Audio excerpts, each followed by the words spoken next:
Little Octopus never thought his best friend would suddenly ignore him. It wasn't until she fell to the ground that he realized this meant she was dead. Octopus P came from the happy planet. He was traveling the universe to spread joy, but the moment he landed on Earth, people almost caught him for experiments. He barely escaped but was starving to death. Then a girl named Shizuka found him. She gave him her bread and named him Octopus P. To thank her, he wanted to give her a flying gadget called Flappy Wings. He thought it would make her happy, but she wasn't interested at all. She said flying wouldn't change anything. Octopus P didn't understand. He was even more confused when Shizuka kept hiding from classmates with him. Playing with friends was supposed to be fun, but he didn't know those kids were making fun of her. After they left, he took a selfie with her using the happy camera. He hoped it would cheer her up, but before he could explain the photo's power, she walked away. In the days that followed, Octopus P kept showing her new happy gadgets, but Shizuka just stared at the sky in silence. Then one day, she brought him home. In the yard was a dog named Chappie. Shizuka finally smiled. She said her mom was always working and her dad was gone. Chappie was the only thing her dad left behind. He was her support when no one else was there. Hearing this, Octopus P promised to make her smile again. As she walked him back, he kept talking about his other gadgets. She smiled at him for the first time. He thought this was a new beginning, but the next day, Shizuka showed up dirty and upset, holding Chappie's collar. She said she had a fight with a friend. Octopus P gave her the makeup ribbon. Just tie it to two pinkies and they'd make peace. She wanted to use it alone, even though he wasn't supposed to leave gadgets unsupervised. He broke the rules to help her. That night, Shizuka never came back. Octopus P waited in the park all day, worried he went to check on her, and saw something he'd never forget. Then she was lying still on the ground, no life in her eyes. She was gone. He didn't understand. Wasn't she going to fix things with a friend? Did she die because he broke the rules? He blamed himself. But then he remembered the photo, the happy camera. This alien camera could only save one photo, but the user could return to the day it was taken. So Octopi used it to find out why his friend Shizuka died. He went back to that very day. Seeing her alive again made him cry, but he quickly pulled himself together. This time, he had to change the ending. The next day, he followed her to school. Shizuka's desk was full of cruel words, but Octopi couldn't read human language. Even when Marina called her a parasite, he didn't get the insult. To blend in, he used his happy gear, a flower clip that made others see him as a joyful flower. But that flower looked like stinkweed on earth, so Marina used it to make fun of him too. Shizuka took it off to protect him. Then class began. When Shizuka was called to answer, she had no idea what to say, because Marina had stolen her homework. Then Marina told the teacher Shizuka didn't do it. Octopi saw Shizuka's sad face, and thought her suicide was because of that moment. So he traveled back again, and gave her all the right answers. That ruined Marina's setup, but it only made her angrier. At lunch, Marina and her group bullied Shizuka over leftovers. Octopi thought the food was the reason she died, so he ate everything himself, but that just made Marina furious. She kept bullying Shizuka, and Octopi kept saving her, which made Marina even more aggressive. Then he asked Shizuka if they had a fight. On Octopi's planet, fights just mean hiding each other's stuff, a silly way to make up. The next day Marina asked Shizuka to meet in the storage room. Octopi thought it was the perfect time to fix things, but Shizuka was terrified. She hid in the bathroom crying. Octopi thought the fight must have been huge, so he disguised himself as her and went instead. But as soon as he met Marina, she slapped him, then slapped him again. He never felt this kind of pain before. Octopi's kind never fought like this. He cried, but he still begged Marina to make peace. She only responded with more violence. For the first time, he felt fear, and finally understood why Shizuka cried. Still, he tried to apologize, but it just made Marina snap. She yanked his hair and pulled out a pencil. Panicked, Octopi used the camera again. He still didn't understand why Marina was like this, but the fear stuck with him. So when she asked Shizuka to meet again, Octopi hid in the bathroom and cried, just like Shizuka once did. Then he had an idea. He turned into Shizuka and asked the teacher for help. This stopped Marina's next move, but Octopi felt guilty. He thought it was all his fault. He tried to say sorry, but Shizuka thanked him instead. She knew he had been helping her all along. She knew he told the teacher. Then she finally shared the truth. Her mom was dating Marina's dad, and Marina blamed her for everything. Her life had turned into a nightmare, but thanks to Octopi, she felt a little warmth. Meanwhile, Marina didn't want to go home. Her house had changed. No more smiles, no more dinners, just her lifeless mother and smashed food. Her parents had just fought again. Her dad probably ran off to be with that woman, and her mom blamed her for it. She said it was Marina's fault, because Marina always came home late. Her husband would say that she hadn't raised their children properly, which would lead to arguments between them and cause her husband to lose interest in her. Marina knew none of it was true, but she couldn't fight back. Her mother took out all her anger on her. Then Marina took her pain out on Shizuka. When Shizuka took her dog, Chappie, out for a walk, Marina showed up and started picking a fight. Chappie saw his owner getting bullied and bared his teeth in anger. As the things got worse, Chappie couldn't hold back and charged at Marina, but Marina smirked. She had planned this. Chappie was the only thing Shizuka's dad left her, one of the few things that gave her comfort. Marina didn't care if she got hurt, she just wanted to kill Chappie. Shizuka screamed for help, and adults came running. A dog that bites people can't stay in the city. Usually that means one thing: euthanasia. Now Octopus P finally understood why Shizuka had tried to take her own life. So he used the time camera again, traveling back to the moment the photo was taken. This time, he told Shizuka to take a different walking route, but no matter where they went, they always ran into Marina. Every timeline ended the same. Chappie would be taken away and put down. Turns out, Marina was actively looking for Shizuka. Octopus P couldn't change anything. He had no idea how to make Shizuka smile again, so he figured maybe seeing her classmates would help. But instead, they all stared at her with disgust, because Chappie biting Marina was a fact. Marina played the perfect victim. Every break, she'd tell everyone how badly she was bleeding, and forced Shizuka to apologize. A boy tried to step in and help, but Shizuka ignored him completely. After school, she walked home with empty eyes. Octopus P tried talking to her, no response. Suddenly, Marina appeared. Octopus P panicked and hid. Marina started talking about Chappie and asked Shizuka to follow her into the woods. Octopus P thought maybe they were finally making peace, so he followed quietly, ready to help. But once they were alone, Marina threw her backpack at Shizuka and started hitting her. Then she said something cruel. "That dog's already dead. Your mom lied to you." Shizuka broke down, pulled out Chappie's collar from her bag, and said, "He just went to dad. He can come back anytime." But Marina doubled down. She told her the truth. Chappie was euthanized. Octopus P shook with fear in the shadows. Marina blamed Shizuka for everything. Because Shizuka's mom got with Marina's dad, her home was always full of fighting, so she took it all out on Shizuka, trying to take away the only thing she loved, Chappie. Octopus P realized, if this kept going, Shizuka would die. He had to stop it. Then everything went quiet. Marina lay motionless on the ground. Octopus P thought she just fainted, but after trying everything, he realized she might be dead. He reached for the time camera, but it broke during the struggle. Shizuka quietly said, "She's probably dead, huh?" She looked at Octopus P and smiled. She told him he was amazing. She never believed in magic, but she always wished Marina would disappear. That way, she wouldn't hate school. But she never thought that wish could come true. Now it had,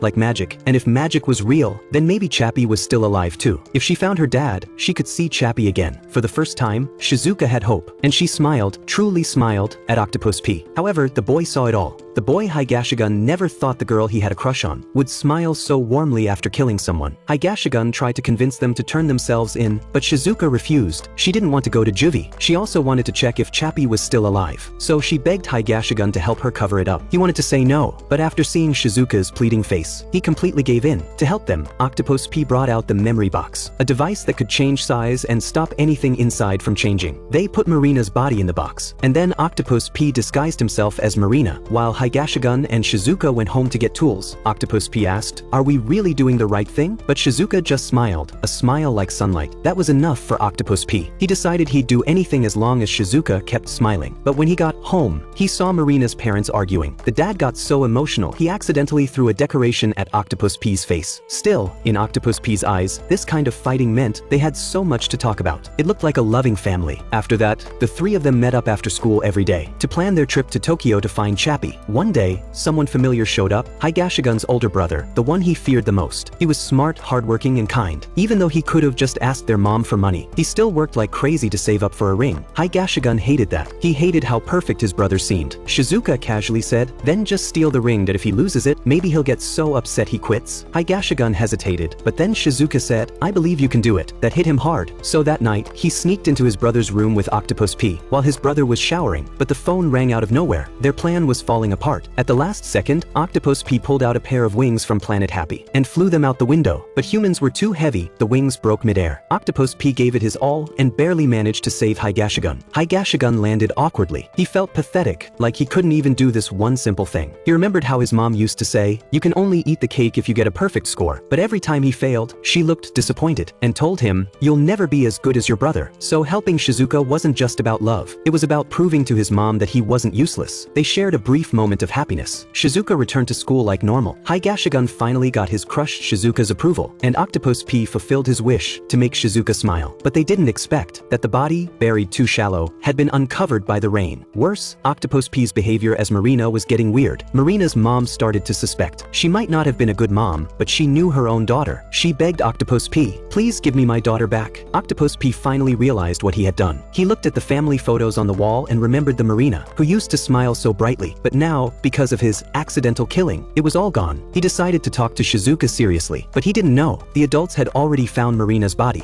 Shizuka, Octopus P, and Higashigun, the crime squad, totally freaked out. Higashigun had no choice but to cancel the ridiculous plan of letting the alien octopus pretend to be Marina. The next day, the police suddenly came to school. They questioned the whole class, but no one said a word. Higashigun spent the whole day on edge, wondering if he should tell the truth. In fact, he had only stumbled upon the scene. Octopus P had accidentally killed Marina while trying to protect Shizuka, but Shizuka didn't care about any of that. She only cared about going to Tokyo to find her dog, Chappie. So she begged Higashigun. Under the hopeful gaze of the girl he had a crush on, Higashigun gave in again. He even started planning her trip to Tokyo that night. He got so focused, he didn't notice his brother walk in. His brother had seen the news and was worried something might have affected him, but Higashigun panicked and avoided the question. His brother could tell something wasn't right. Things got worse when Marina's friend told the cops about Shizuka. She said Marina, who used to bully Shizuka, suddenly started being nice to her before she died. She figured Shizuka must have had something on her. The police questioned Shizuka right away, but she just kept saying, "I don't know," to everything. After all, who would suspect a fourth grader of murder? Still, the whole thing hit Higashigun hard. He only got a 54 on his final exam.